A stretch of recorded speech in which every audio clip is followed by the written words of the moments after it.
I'm going to show you how to use a glue bottle today. With these glue bottles, there's two parts to the lid. This part we want to stay where it is. This part we want to open. So we twist this part to open. Sometimes there's some dried glue on the tip that we need to pick off so that the glue can come out.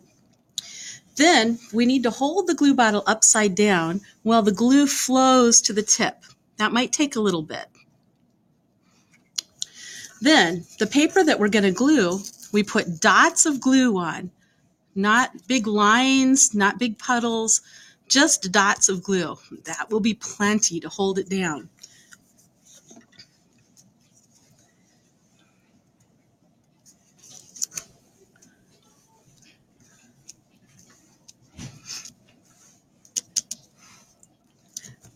Got a little stubborn spot, so I'm going to put a little extra dot right there. Very nice.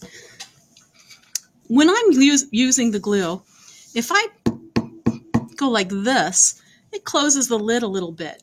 So I might have to open it up again.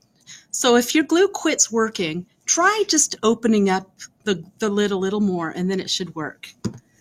Thanks for watching.